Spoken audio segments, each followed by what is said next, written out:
seguimos con muchísimo calor aquí en Montevideo y el segundo bloque de MD Noticias es para hablar de ciencia, tecnología, presupuesto, bueno, esas cosas que hacen a este sector tan importante de nuestro país y también del mundo, porque en ello hay muchos ojos. Y para eso estamos recibiendo con muchísimo gusto a Flavio Caiafa, quien es presidente de la Agencia Nacional de Investigación e Innovación. Un gusto que estés con nosotros esta mañana. Muchas gracias, Pilar.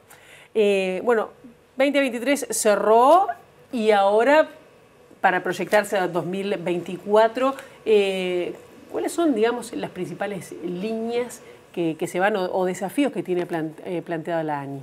Bueno, hay muchas líneas abiertas. Un breve resumen, el 2023 fue el primer año del aumento presupuestal importante que se aprobó en la rendición de cuentas que se hizo en el 2022. Pasamos de cerca de 1.000 millones de pesos a 1.715 millones de pesos de ingresos para la agencia, que no es exactamente lo mismo que se ejecuta, porque con esos ingresos nosotros lo que hacemos es aprobar una cantidad de proyectos que se van a ir ejecutando a lo largo de los siguientes años. El 2023 cerró con un récord de 1.600 proyectos aprobados, es un poco más de la tendencia de proyectos que tradicionalmente con variaciones viene creciendo en cantidad de proyectos. 2024 tiene unos desafíos muy importantes. Tenemos, digo, las 4 líneas grandes, y son todas líneas que se continúan, que están planteadas en una estrategia que se hizo en el 2020, que es fortalecimiento institucional, excelencia, o sea, continuar mejorando o hacer mejora continua en los instrumentos que la agencia implementa para los beneficiarios del sector investigación e innovación. Internacionalización y mejora y adecuación regulatoria, que esencialmente el concepto ahí es hacer el país el país que tiene muchas ventajas comparativas aún más amigable en cuanto a regulación para la innovación, la investigación y la inversión extranjera. Y la cuarta es buscar nuevas fuentes de financiamiento. O sea, son esas grandes líneas de trabajo. No es poca cosa, digamos, para el 2024. Es un montón, por eso. Y ahora, recién usted mencionaba, y me imagino por dónde iría, eso de que los recursos otorgados y los ejecutados y no ejecutados. Esto me imagino que es en referencia al planteo que hicieron los investigadores, bueno, ¿dónde quedaron esos 200 millones de pesos que no se ejecutaron? ¿Eso se suma a 2024 al plan operativo, a los recursos que van a ser ejecutados y en qué área va a estar dedicado? Bueno, exacto. La discusión esa se dio en cuanto creo que una falla de comunicación de ANI, de no ser claro en, bueno, hay unos ingresos que en base a esos ingresos la agencia planifica qué proyectos aprobar, cuántos proyectos aprobar en cada instrumento. Y después eso resulta de una ejecución que no es exactamente de ese año, sino que los proyectos son de varios años. Entonces se van ejecutando a lo largo de los años. Entonces lo que la agencia ejecuta es distinto a los ingresos que tiene por ahí. Esa es la principal diferencia. Y lo que sucedía históricamente, la agencia hace un plan operativo anual que esencialmente es un resumen demasiado escueto. Estamos mejorando para presentar públicamente el plan operativo anual 2024. Pero históricamente poníamos lo que íbamos a ejecutar, que es el resultado de ese largo proceso entre ingresos, después definir qué instrumentos abrimos, cuántos proyectos aprobamos. Entonces la diferencia entre los ingresos y lo que se ejecuta son dos conceptos muy distintos. ¿Y esos 200 millones ya están en el plan operativo 2024? Esos 200, lo que hicimos es en el 2023 ya aprobar proyectos para asegurarnos que todos esos fondos que recibimos se van a ejecutar. Y en el 2024 vamos a hacer lo mismo. En el 2024 el presupuesto es esencialmente el mismo en pesos. El presupuesto que recibimos del gobierno. Del gobierno, sí. Hay otros ingresos, hay como un 15% de ingresos que vienen de socios, que se puede ir aumentando y de hecho... Sí, acá estamos hablando de rendición de cuentas. Exacto, el objetivo es ir aumentando los fondos que se vuelcan en investigación e innovación a través del presupuesto que nos da el gobierno y a través de socios que nos ayudan a invertir. Entonces, este año el objetivo para evitar las discusiones que tuvimos todo a lo largo del 23 es mostrar, cuando presentemos el plan operativo anual, describir todo este proceso y que sea más claro ver que sí estamos ejecutando, sí estamos aprobando proyectos por todos los montos que recibimos.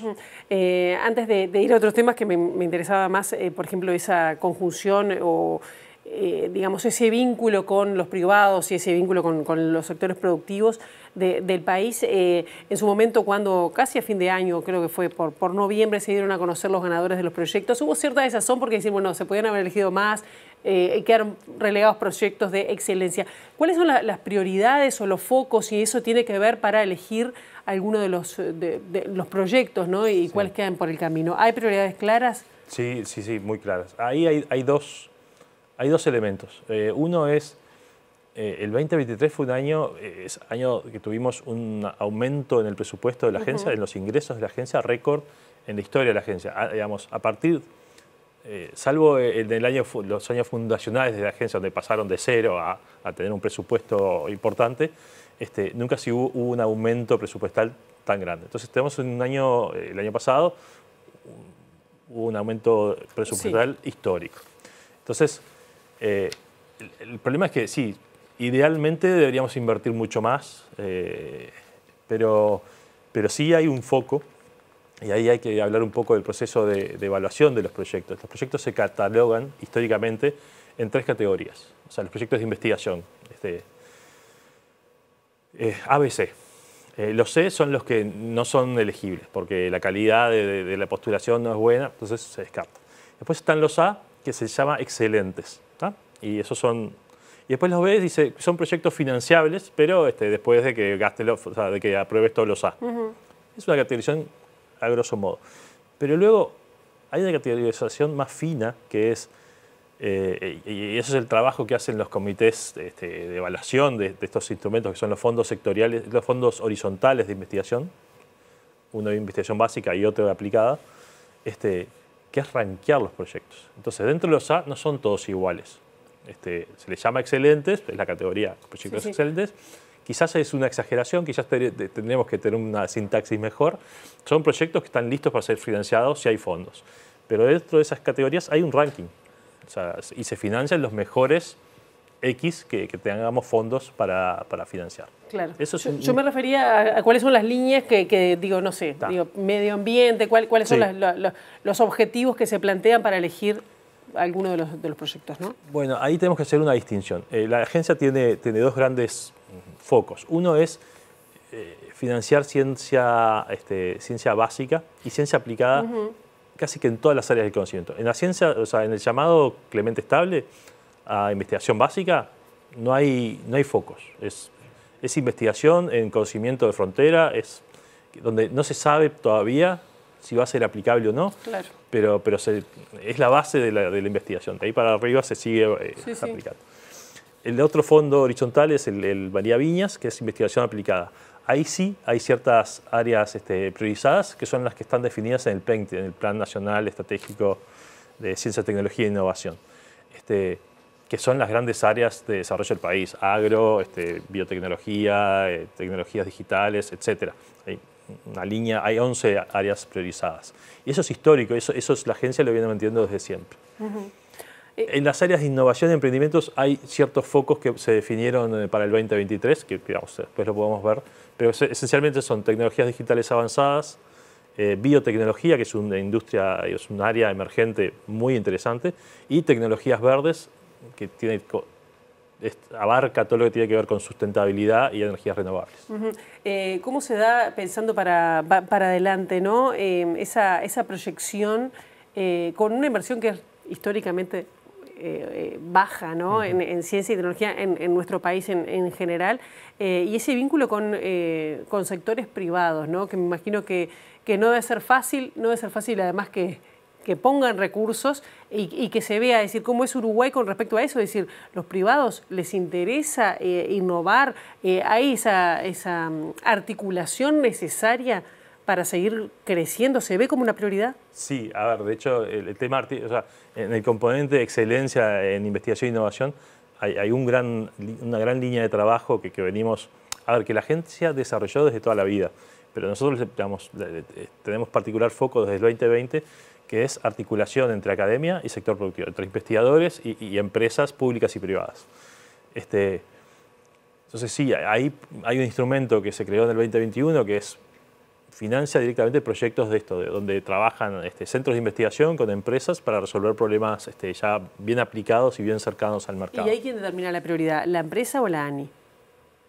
Ahí, ahí nos movemos dentro de las áreas estratégicas del PENCTI, y lo que hicimos para promover eso, porque la agencia atiende a esos dos grandes grupos de beneficiarios, los investigadores y las empresas y los emprendimientos. Pero lo que hicimos desde el 2022 fue crear un grupo dentro de ANI que ayuda a hacer ese matchmaking, o sea, ver ese encuentro, digamos. Exacto, o sea, ver qué necesidades tienen las empresas del área de investigación e innovación, y de innovación y emprendimientos, y ver qué grupos de investigación están trabajando en esas áreas, esas tecnologías que necesitan, y hacer ese match. Y ese instrumento ha sido muy exitoso. La verdad que es la fuente de financiamiento. En los premios NOVA, por ejemplo, se ve esta tendencia de la biotecnología. Los 3 finalistas de emprendimiento fueron de biotecnología. Uno de los finalistas y que el ganador de la categoría de innovación también fue de biotecnología.